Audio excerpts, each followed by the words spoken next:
செண்பகம் தன் வீட்டின் வாசலில் பைக்கை கொண்டு வந்து நிறுத்தவும் பதறிப்போய் ஓடி வந்த கதிரேசன் அவளை கண்டதும் படபடப்புடன் கேள்விகளை அடுக்கினார். என்னாச்சும்மா? சொல்லாமல் கொள்ளாமல் இப்படி ஓடுன? இவ்வளோ நேரம் எங்கே போன?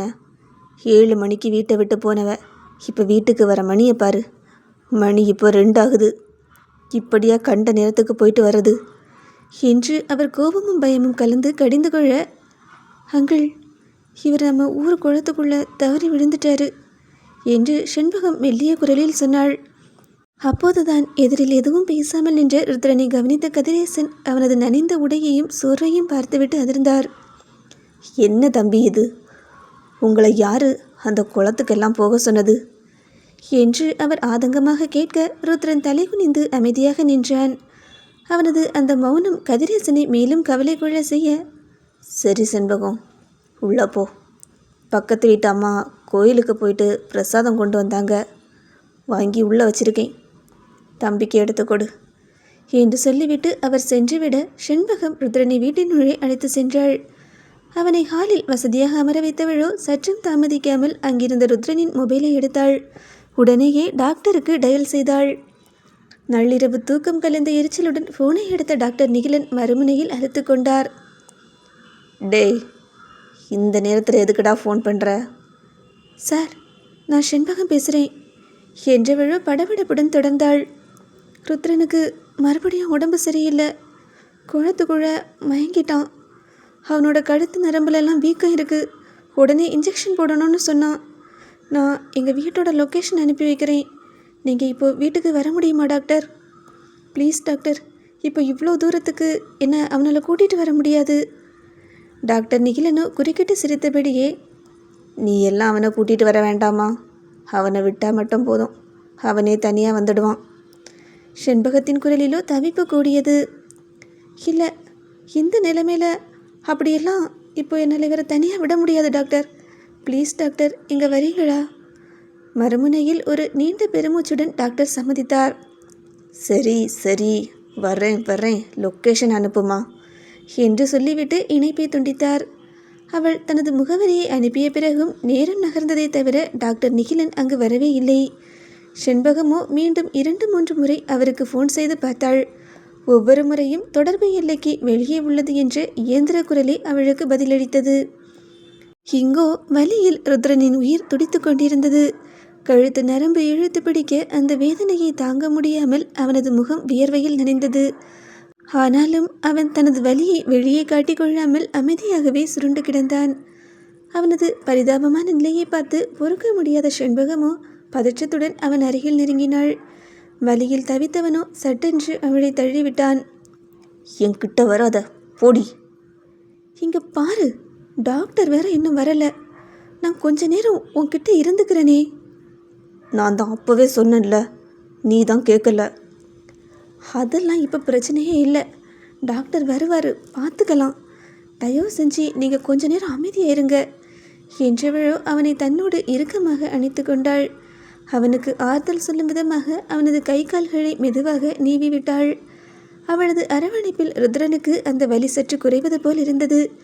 இருந்தாலும் அவளை வெறுப்பது போலவே பேசிக்கொண்டிருந்தவன் மெதுவாக அவளது மடியில் சாய்ந்தபடியே கண்களை மூடி அவளது பிடியிலேயே அப்படியே தூங்கியும் போனான். சிறிது நேரம் கழித்து அவனை மெதுவாக படுக்கையில் கிடத்திவிட்டு வெளியே வந்தாள் செண்பகம். அதன் பிறகு கதிரேசனுடன் சேர்ந்து அன்றைய கணக்கு வழக்குகளை எல்லாம் பார்த்து முடித்துவிட்டு பூக்களை மொத்த சந்தைக்கு அனுப்பி வைக்கும் வேலையையும் முடித்துவிட்டு தன் தந்தைக்கு ஃபோன் செய்து நடந்த அனைத்தையும் விளக்கமாக கூறினாள் செண்பகம். மறுமுனையில் அவளது தந்தையோ அனைத்தையும் அமைதியாக கேட்டுக்கொண்டிருந்தார். பேசி முடித்த பிறகு செண்பகம் அவரிடம், அப்பா, நீங்கள் எப்போ ஊருக்கு வருவீங்க என்று கேட்க மறுமுனையில் தயக்கத்துடன் நின்ற அவளின் அப்பாவோ, அது அந்த தம்பி வீட்டில் இருக்கும்போது நான் எப்படிமா வர்றது என்று கேட்டார். செண்பகத்திற்கோ தூக்கி வாரி போட்டது. அதிர்ச்சியுடன் குரலை உயர்த்தினாள். அப்பா, என்ன சொல்கிறீங்க நீங்கள்? அப்படின்னா அவர் நம்ம வீட்டில் இருக்கிறதுனால தான் நீங்கள் வரலையா? அவர் சற்று வருத்தமாகவே பதிலளித்தார். என்னால் எப்படிம்மா அவரோட முகத்தை நேருக்கு நேராக பார்க்க முடியும்? என்னோட மனசில் இருக்க காயம் இன்னும் ஆறலை. என்னப்பா இது? இப்படி அவரை பார்க்கவே மாட்டேன்னு சொன்னால் எப்படிப்பா? எனக்காக உங்கள் மனசை மாற்றிக்க மாட்டீங்களா என்று அவள் கெஞ்சலாக கேட்க அவரோ, கண்டிப்பாக உனக்காக நான் மனசு மாறுவேம்மா. ஆனால் என் மனசில் இருக்கிற அந்த வலி குறையிறதுக்கும் உன்னோட இந்த முடிவை நான் முழுசாக ஏற்றுக்கிறதுக்கும் எனக்கு கொஞ்சம் டைம் தேவைப்படுது. ப்ளீஸ்மா, அப்பாவை புரிஞ்சுக்கோ. அப்பா, நான் அவரை கொண்டு போய் அவங்க வீட்டில் விட்டுடட்டுமா? நீங்கள் திரும்பி வந்துடுங்க என்று செண்பகம் சொல்ல அவர் அதையும் மறுத்தார். என்னம்மா இப்படி சொல்கிற? அவருக்கு தான் உடம்பு முடியலைன்னு சொல்கிறல்ல, நீ கூடவே இருந்து பார்த்துக்கோ. என்னை பற்றி கவலைப்படாத. நான் இப்போதைக்கு உன் பெரியப்பா வீட்டில் தான் இருக்கேன். உனக்கும் நம்ம வியாபாரத்தை எதிர்கொண்டு தனியாக பார்த்துக்கிற தைரியம் வரணும்ல. அதனால் நீ பார்த்துக்கோ, அப்பா வருவேன். கண்டிப்பாக ஒரு வாரத்தில் திரும்பி வந்துடுறேன்டா. அவர் உறுதியாக சொல்ல வேறு வழியின்றி அரைமனதுடன் ஃபோனை அணைத்தாள் செண்பகம். தந்தையின் விலகல் அவளுக்கு ஒருபுறம் சங்கடத்தை தந்தாலும் இப்போது அவளது முழு கவனமும் படுக்கையில் வலியுடன் கிடக்கும் ருத்ரனின் மீதே இருந்தது. விடியற்காலை சரியாக 6 மணி இருக்கும். வீட்டின் அமைதியை கிழித்து கொண்டு ருத்ரனின் மொபைல் ஃபோன் அலறியது. அந்த சத்தத்தில் தூக்கம் கலைந்து கண் விழித்த ருத்ரனோ தலைபாரத்துடன் ஃபோனை எடுத்து தன் காதில் வைத்தான். மறுமுனையில் செபாஸ்டியனின் ஆக்ரோஷமான குரல் கோபத்துடன் வெடித்தது. டே ருத்ரன், என்னடா ஒரு பொண்ணு கிடச்சதுக்காக அந்த பொண்ணு கூடவே போய் சுற்றிட்டு இருக்கிறியா? இங்கே என்ன நடக்குதுன்னு உனக்கு கொஞ்சமாவது தெரியுமா? தலையை பிடித்து கொண்டவனோ எரிச்சலோடும் சோர்வோடும் குறுக்கிட்டு கேட்டான். எதுக்கு இப்போ காலையிலே ஃபோன் பண்ணி தேவையில்லாமல் கத்திட்டு இருக்க? அப்படி என்ன தாண்டா நடந்துச்சு? மறுமுனையில் செபாஸ்டியனின் குரல் இன்னும் அதிர்ச்சியாகவும் பதற்றமாகவும் ஒலித்தது. டேய், அப்போ உனக்கு விஷயமே தெரியாதா? டாக்டர் நிகிலனுக்கு ஆக்சிடெண்ட் ஆயிடுச்சு. செபாஸ்டியன் சொன்ன அந்த ஒரு வரி நள்ளிரவு முழுவதும் வலியில் தவித்த ருத்ரனின் காதுகளில் இடியா இறங்கியது. அதிர்ச்சியில் உறைந்து போனவனின் கைகளிலிருந்து ஃபோன் நழுவ பார்த்தது. ஃபோன் வழியாக வந்த அந்த அதிர்ச்சி தகவலை தாங்கிக் கொள்ள முடியாமல் பதற்றமும் கோபமும் ஒரு சேரப்பொங்க செபாஸ்டியனிடம் கத்தினான் ருத்ரன். ஏய், இங்கே பாரு செபாஸ்டியன், தேவையில்லாமல் நீ விளையாடல, நீ எதுவும் பிளான் பண்ணல. ஏற்கனவே இங்கே வந்து இந்த பொண்ணை தூக்க பார்த்த. இப்போது என்னை பிடிக்கிறதுக்காக நீ ஏதோ டபுள் கேம் ஆடுறன்னு எனக்கு தோணுது. மறுமுனையில் ருத்ரனின் இந்த குற்றச்சாட்டை கேட்ட செபாஸ்டியனோ கொதித்து போனான். கோபம் தலைக்கேற அவனும் கத்தினான். டே ருத்ரன், நான் ஒன்றும் உன்னை மாதிரி கேடு கட்டவன் கிடையாது. அந்த பொண்ணை கஷ்டப்படுத்துறதுக்காக நான் ஒன்றும் ஆட்கள் அனுப்பலை. ஒருவேளை அந்த பொண்ணை கடத்தினா நீ பயந்து போய் உண்மையை சொல்லிடுவேன்னு தான் நான் பிளான் பண்ணினேன். இப்படி உன்னை பற்றின உண்மையை நிரூபிக்கிறதுக்காக இன்னொருத்தரை கஷ்டப்படுத்தணும்னு எனக்கு எந்த அவசியமும் கிடையாதுடா. விடிய காலம் 3 மணிக்கு அவர் எங்கேயோ கிளம்பி இருக்காரு. போகிற வழியில் ஆக்சிடெண்ட் ஆகிடுச்சு. இப்போ ஜிஹெச்சில் இருக்காரு. வந்து பாரு, அவர் ஒன்றைத்தான் பார்க்கணுன்னு சொல்லிட்டு இருக்காரு. செபாஸ்டியன் சொல்லிவிட்டு இணைப்பை துண்டித்து விட்டான். ஆனால் அவன் சொன்ன அந்த வார்த்தைகள் ருத்ரனை நிலைகுலைய செய்தன. டாக்டர் நிகிலனின் நிலைமைக்கு காரணம் தான் என்ற குற்ற உணர்ச்சி அவனது நெஞ்சை மொத்தமாக அடைத்தது. இப்போது நரம்பு வலியையும் தாண்டி அவனது கண்கள் சூடான கண்ணீரால் நிரம்பின. இதயம் பயங்கரமான வேகத்தில் துடிக்க செய்வதறியாமல் திகைத்து நின்றான் ருத்ரன். அவன் அப்படி அதிர்ச்சியில் உறைந்து போயிருப்பதை பார்த்துவிட்டு பதற்றத்துடன் அவனது அருகில் ஓடி வந்தாள் செண்பகம். ருத்ரன், என்னாச்சு? யார் ஃபோனில்? எதுக்காக இப்படி உட்கார்ந்துருக்கீங்க என்று அவள் அக்கறையுடன் கேட்டாள். ஆனால் ஃபோனில் வந்த அந்த செய்தி அவனது மூளையை மழுங்கடிக்க செய்திருந்தது. டாக்டர் நிகிலன் தனக்கு நள்ளிரவில் உதவ கிளம்பி வந்தபோதுதான் இந்த விபத்து நடந்திருக்கிறது என்ற எண்ணமே அவனை பேயாட்டம் ஆட வைத்தது. அனைத்திற்கும் காரணம் செண்பகம்தான் என்ற ஆத்திரம் அவனுக்குள் வெடித்தது. வெறி பிடித்தவனைப் போல அவளது தலைமுடியை கொத்தாக பிடித்து இழுத்தவனோ அடுத்த கணமே ஓங்கி அவளது கன்னத்தில் ஒரு அறை விட்டான். அந்த திடீர் தாக்குதலில் நிலை குலைந்து போனவளை பார்த்து கத்தினான். எல்லாம் ஒன்னால தாண்டி, ஒன்னால தான் எல்லாமே. இனிமே என் முகத்திலேயே முழிக்காத என்று கத்தியவனோ அங்கே நின்ற தன் பைக்கை வேகமாக ஸ்டார்ட் செய்து பறந்து சென்றான். நடந்த எதையுமே தாங்கிக் கொள்ள முடியாத செண்பகத்திற்கு நடந்தது என்னவென்றே புரியவில்லை. கண்கள் முழுவதும் கண்ணீர் மல்க தூசி பறக்க மறைந்த அவனது பைக்கையை வெறித்தபடி சிலையாக நின்றிருந்தாள் செண்பகம். செபாஸ்டியன் குறிப்பிட்ட அந்த அரசு மருத்துவமனைக்கு தன் பைக்கை பறக்க விட்டு கொண்டு வேகமாக வந்து சேர்ந்தான் ருத்ரன். காலை மணி 8 இருக்கும். மருத்துவமனை வளாகம் எப்போதும் போல மக்கள் கூட்டத்தால் நிரம்பி வழிந்தது. கண்களில் கண்ணீர் தெறிக்க, மூச்சு வாங்க மருத்துவமனைக்குள் ஓடி வந்த ருத்ரனை பாதுகாப்பிற்கு நின்ற போலீசார்கள் சட்டென்று வழிமறித்து தடுத்தனர். நில்லுங்க, எங்கே ஓடுறீங்க என்று தடுத்த ஒரு காவல்துறை அதிகாரி அவனிடம் தீவிரமாக விசாரித்தார். அவரோட ஃபோனுக்கு கடைசியாக உங்கள் நம்பரில் இருந்து தான் கால் வந்திருக்கு. எதுக்காக இந்த நடு ராத்திரியில் அவரை வெளியே கிளம்பி வர சொன்னீங்க? பதற்றமும் பயமும் தொண்டையை அடைக்க துடித்த குரலில் பதிலளித்தான் ருத்ரன். சார், எனக்கு உடம்பு சரியில்லை. அதனால் எனக்கு இன்ஜெக்ஷன் போட அவரை வர சொன்னேன். ப்ளீஸ் என்னை விடுங்க, நான் அவரை பார்க்கணும். அவருக்கு இப்போ எப்படி இருக்குது என்று கதறிக்கொண்டே உள்ளே நுழைய முயன்றான் ருத்ரன். அவன் அங்கே அழுது துடிப்பதைக் கண்ட செபாஸ்டியன் கூட்டத்திற்கு நடுவிலிருந்து வேகமாக ஓடி வந்து, ருத்ரன், அமைதியாயிருடா என்று கத்த ருத்ரனை விடாமல் அவனது சட்டையை பிடித்து உலுக்கினான். விடுடா, என்னை விட சொல்லுடா, எனக்கு அவரை பார்க்கணும், உள்ள விட சொல்லுடா. அவனது கைகளை பிடித்து விலக்கிய செபாஸ்டியனோ, டாக்டர் ரொம்ப கிரிட்டிக்கலாக இருக்கார், கொஞ்ச நேரம் பொறுமையாயிரு. இந்த ஆக்சிடெண்ட் எப்படி நடந்துச்சு, யார் காரணம்னு போலீஸ் விசாரிச்சுட்டு இருக்காங்க. அவன் சொன்னதை கேட்டதும் ருத்ரனின் காலடியில் பூமி நழுவியது போல் இருந்தது. எதிரே இருந்த சுவரில் சாய்ந்தவனோ தன் முகத்தை மூடிக்கொண்டு கதறி அழத் தொடங்கினான். அந்த பரபரப்பான சூழலில் அங்கே வந்த ஒரு காவலாளி செபாஸ்டியனை தேடி வந்து தயக்கத்துடன் சொன்னார். சார், அது வண்டியிலேருந்து கீழே விழுந்தனால தான் அடிபட்டிருக்குன்னு இப்போதைக்கு தகவல் வந்திருக்கு. அவர் சொன்னதை கேட்டதும் செபாஸ்டியனுக்கு கோபம் தலைக்கேறியது. காவலாளியின் சட்டையை பிடிக்கும் அளவுக்கு ஆவேசமாக கத்தினான் அவன். கீழே விழுந்தா இப்படித்தான் கை காலெல்லாம் நசுங்கி போய் சின்ன பின்னமாகுமா? பொய் சொல்லாதுங்க. ஒரு மனுஷன் எங்கள் உயிருக்கு போராடிட்டு இருக்கான். இதில் ஒரு நியாயம் வேண்டாமா? இது சாதாரண ஆக்சிடெண்ட்டா இல்லை திட்டமிட்ட கொலையா? பதறிப்போன அந்த காவலாளியோ சுற்றுமுற்று பார்த்துவிட்டு தாழ்ந்த குரலில் எச்சரித்தார். சார், ப்ளீஸ் சார், கத்தாதுங்க, விட்டுடுங்க சார். இந்த விஷயத்தில் நீங்கள் தலையிடாதுங்க. செபாஸ்டியனோ விடவில்லை. அவனது புருவங்கள் கோபத்தில் சுருங்கின. ஏன் நான் ஏன் தலையிடக்கூடாது? அப்போது இதில் ஏதோ பெருசாக இருக்குது. என்ன நடந்ததுன்னு உண்மையை சொல்லுங்க. காவலாளியோ மேலும் பயந்து கொண்டே சொன்னார். சார், அது ரொம்ப பெரிய இடம் சார். அமைச்சரோட பையன் மணிகண்டன் தான் இந்த ஆக்சிடெண்ட் பண்ணியிருக்கான். So what? அப்போ அமைச்சரோட பையனா தப்பு பண்ணிட்டு போகலாமா என்று செபாஸ்டியன் குரலை உயர்த்த அந்த காவலாளி நடுங்கிக் கொண்டே, இல்லை சார், பணம் பேசக்கூடிய இடத்துல நாம் எதிர்த்து பேச முடியாது. அவங்க தெரிஞ்சு செஞ்ச தப்புக்கான ஆதாரத்தையே மொத்தமாக அழிக்க தெரிஞ்ச ஆட்கள். இது தற்செயலாக நடந்த விபத்து.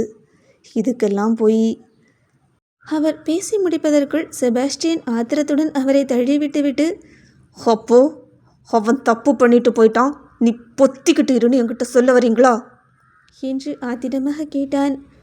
ஆவேசமாக நடந்தவனோ அங்கே சுவரோரம் அழுது கொண்டிருந்த ருத்ரனின் அருகில் சென்று அவனது சட்டையின் காலரை பற்றி ஆக்ரோஷமாக உலுக்கினான். அழுதது போதும் ருத்ரன் சார். இந்த ஆக்சிடெண்ட்டை செஞ்சது அமைச்சரோட பையன் மணிகண்டனான். அக்யூஸ்டு அவன்தான். அக்யூஸ்டுக்கு எதிராக கோர்ட்டில் நான் வாதாட போகிறேன். நீங்கள் வழக்கம் போல் பணத்துக்காகவும் உங்கள் வக்கீல் திறமைக்காகவும் வாதாடி அவனுக்கு ஆதரவாக வாதாடி அவனை காப்பாற்றுங்க. போங்க, போய் காப்பாற்றுங்க. யார் ஜெயிக்கிறான்னு பார்ப்போம். உங்களுக்கு நீங்கள் ஜெயிக்கிறது மட்டும்தானே முக்கியம் என்று செபாஸ்டியன் கோபத்திலும் விரக்தியிலும் கத்தி கொந்தழிக்க, சுவரில் சாய்ந்தபடியே கண்ணீருடன் செய்வதறியாமல் உறைந்து போய் அமர்ந்திருந்தான் ருத்ரன். அப்போது ஐசியு அறையின் கதவு திறக்கப்பட்டு வெளியே வந்த மருத்துவர் சோர்வுடன் பார்வையாளர்களை நோக்கினார். இங்கே ருத்ரன் யாரு? அவர் ருத்ரனை பார்க்கணுன்னு சொல்லிக்கிட்டே இருக்காரு என்று மருத்துவர் கூற, கூட்டத்திலிருந்து அதிர்ச்சியோடு நிமிர்ந்த ருத்ரனோ பதறி எடுத்துக்கொண்டு ஓடி சென்று உள்ளே நுழைந்தான். சிதைந்த உடலோடு படுக்கையில் கிடந்த நிகிலனின் அருகில் முழங்காலிட்டு அமர்ந்தான். அழுது அழுது சோர்ந்து போன தொண்டையிலிருந்து வார்த்தைகள் வர மறுக்க அவரது கைகளை பற்றி கொண்டு கதறினான் அவன். என்ன என்ன என்ன மன்னிச்சிடுங்க. இப்படி நடந்திருக்கவே கூடாது. நான் தான் வந்திருக்கணும். உங்களை இந்த நேரத்தில் வெளியே வர வச்சிருக்கவே கூடாது. நிகிலனோ தன் பலவீனமான கையை மெல்ல அசைத்து ருத்ரனின் தலையை தட்டி கொடுத்தார். அவரது கண்கள் ஈரமாகின. மெல்லிய குரலில் சொன்னார், என் விதி இப்படிதான்னு எழுதி வச்சிருக்குன்னா என்ன பண்ண முடியும்? ஆனால் எனக்கு அந்த பொண்ணை கடைசியாக பார்க்கணும் போல இருக்கு. டாக்டர் செண்பகத்தை பார்க்க வேண்டும் என்று சொன்னதும் ருத்ரனுக்குள் இருந்த ஆத்திரம் மீண்டும் எரிமலையாய் வெடித்தது. கோபத்தால் உடல்கள் நடுங்க, இல்லை பேசாதுங்க, அவளை பற்றி என்கிட்ட பேசவே பேசாதுங்க, எல்லாத்துக்கும் காரணம் அவள் தான், அவளால் தான் இந்த நிலைமை என்று வெடித்தவனோ மேற்கொண்டு பேச முடியாமல் தவித்தான். எனக்கு அவளை பார்க்கணும் ருத்ரன் என்று மீண்டும் அவர் கேட்க, தன் மூச்சை சமாளித்து கொண்டவனோ பற்களை கடித்து கொண்டு தனது கேர்டேக்கர் ரகுராமிற்கு தன் ஃபோனில் இருந்து உடனடியாக அழைத்தான்.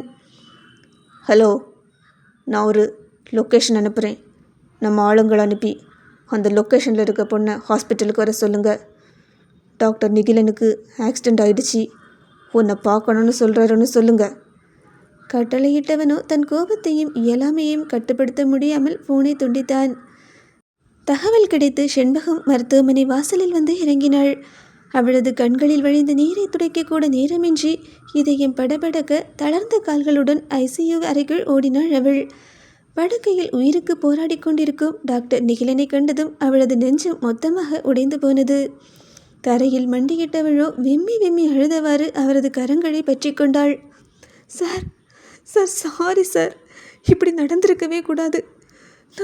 நான் எவ்வளோ பெரிய தப்பு பண்ணிட்டேன் என்று கதறி துடித்தாள் அவள். அவளது அழுகையை கண்ட நிகிலனோ தன் கைவிரல்களை மெல்ல அசைத்து அவளது தலையை தொட்டு தடவ முயன்றார். மூச்சு திணறலோடு அவர் மெல்லிய குரலில் சொன்னார், நீ ஏம்மா சாரி கேட்குற? நீ எந்த தப்பும் பண்ணலை. என்னைக்கு நீ அவனோட வாழ்க்கைக்குள்ளே வந்தியோ அன்னைக்கே எனக்கு ஒரு உண்மையான நிம்மதியை கொடுத்துட்ட. எனக்கு அப்புறம் ருத்ரனுக்கு என்னாகுமோ, அவனுக்கு ஆதரவாக யார் இருக்கான்னு நான் ஒவ்வொரு நாளும் செத்து செத்து துடிச்சிட்டு இருந்தேம்மா. ஆனால் இப்போது உன்னோட அன்பும் அரவணைப்பும் அவனை குணப்படுத்தணும்னு நல்லா தெரிஞ்சுக்கிட்டேன். அவளோ மேலும் அழ அவர் அவளது விரல்களை பிடித்து கொண்டே, என்னோட ஹாஸ்பிட்டலில் நிரஞ்சன் ஒரு டாக்டர் இருக்கார்.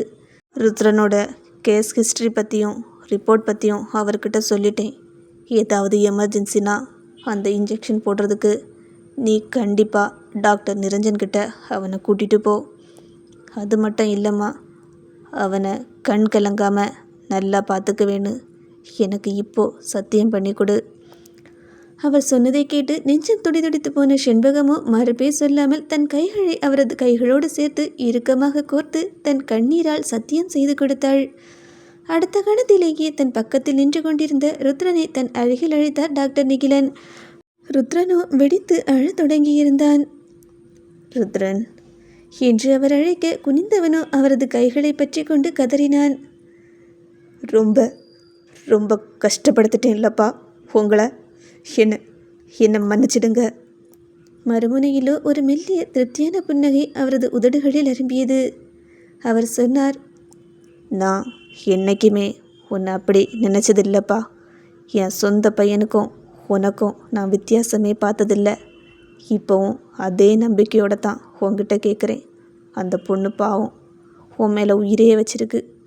அவளை கைவிட்டுடாத. இது வரைக்கும் நடந்த எல்லா தப்பையும் இத்தோட விட்டுடு. உனக்குன்னு ஒரு அழகான வாழ்க்கை இருக்குன்னு யோசிச்சுப்பாரு. என்னோட கடைசி ஆசையா என்னோட உடம்பை நீயே ஏற்றுக்கிட்டு என்னோட இறுதி சடங்கை ஒரு மகனா செஞ்சு முடிப்பேன்னு எனக்கு சத்தியம் பண்ணி கொடு. அந்த பேச்சை கேட்டு ருத்ரன் சுக்குநூறாக உடைந்து போனான். தன் 2 கைகளாலும் அவரது கைகளை பொத்தி கொண்டு விம்மி அழுதான். அப்போது அந்த மருத்துவமனையின் அமைதியை குலைக்கும் விதமாக இதய துடிப்பை காட்டும் மானிட்டரின் கோடு ஒரே நேர்கோடாக மாறியது. அப்பா அப்பா இல்லைப்பா, என்னை விட்டுட்டு போகாதுங்கப்பா, எனக்குன்னு யாருமே இல்லை என்று ருத்ரன் அலறிய அந்த தருணம் டாக்டர் நிகிலனின் உயிர் இந்த உலகத்தை விட்டு மெல்ல பிரிந்து அமைதியாக கடந்து சென்றிருந்தது. அந்த அறையே அவர்களின் கண்ணீரிலும் கதறலிலும் உறைந்து போனது.